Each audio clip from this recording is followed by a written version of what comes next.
तो सुमित मा घरी आला की म्हणे काही ना काही लोचा झाला म्हणे ऋषासोबत. अरे म्हटलं सगळ्यात पहिले तर मला आलता जा फोन. गळ्यानं म्हटलं म्हणतातल्या रस्त्यानं गाडी पिटाळत आणली. मग काय म्हटलं जे व्हायचं आहे तेच झालं. म्हटलं इकडून तर आलं पण याच्या गाडीच्या टायराचे निशाण तर काही दिसून राहिले. तर आता पुढेच जाऊ पाहिले वाटतं अशी पौरा आलता कडे दोघायची की असं काय आम्ही ते गाडी उचलून आणून राहिलो इकडे. सगळ्यात पहिले तर भाऊनं आपलं भारूडच करलं चालू की इकडे गाडा आहे आणि तिकडे गाडा नव्हता. म्हटलं आपल्याला ते ऐकणे नाही, म्हटलं आपल्याला फक्त गाडी काढणं आहे. सगळ्यात पहिले म्हटलं गाडीमध्ये टपरामध्ये पाहू की कोणचे पाणी येतं. मग काय पाणी पाहिलं तर पाणी तर काही ते नव्हते रे भाऊ. मग काय ऋषाने घेतली खुटली बैकला मग गाड्या काढायसाठी. म्हटलं भाऊ ना ते खुटली घालून जमत ना लुटून फायदा जमत. म्हटलं आपल्याला निंजा टेक्निक वापरा लागेल. मग काय बांधली नारळाची दोरी. म्हटलं हा प्लॅन तर आपला सक्सेस होईल. म्हटलं अरे म्हटलं जास्त जबरदस्ती करली तर म्हटलं गाडीचं पुढचं टप्पर जाईन फुटून. तर ऋषाला म्हटलं की आता तू बांधून पाय म्हटलं दोरी. मग काय बैकला घडी दोरी बांधण्यासाठी.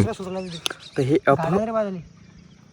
असंभव गोष्ट आहे. तर असंभव गोष्ट आपण पाहू शकतो. काय असंभव गोष्ट बाई ना, नारळाची दोरी फसवली त्या टायरामध्ये. मग काय शेवटी म्हणत जात की तू गाडीवर बस म्हणे फक्त. आम्ही दोघं जण त्या गाडीचा टप्पर काढतो आणि अजून इकडे गाडी निघली नाही. भाऊ तिकडे पुढे रस्ता बनायला लागले. तर सगळ्यात पहिले म्हटलं या गाडीच्या ह्या टायरामधली माती घ्यायला लागेल काढून. म्हटलं माती काढल्यावरच बजेट जमला हा असा. मग काय म्हटलं एक रस्ता झाला गडाचा पार. म्हटलं भाऊ अडी असं नका होऊ द्या म्हटलं की टांगा पलटीन घोडे फरा. शेवटी तर भाऊ गाडी काढली पण रस्ताचा डायरेक्ट सरपावानीच झाला डायरेक्ट तयार अडी. मग काय येऊ दे म्हटलं भाऊ आता मागे मागे आपल्या गाडी. वृषाल म्हटलं तुला काय हाच रस्ता दिसेल काय म्हटलं गाडी आणण्यासाठी. तर सुमितले म्हटलं की मी स्प्लेंडर घेतो. म्हटलं तू जर पल्सर घेऊन पुढे चालला जाय. चला मग भेटू पुढच्या ब्लॉग मध्ये. आपल्याला लाईक आणि फॉलो करायला विसरू नका.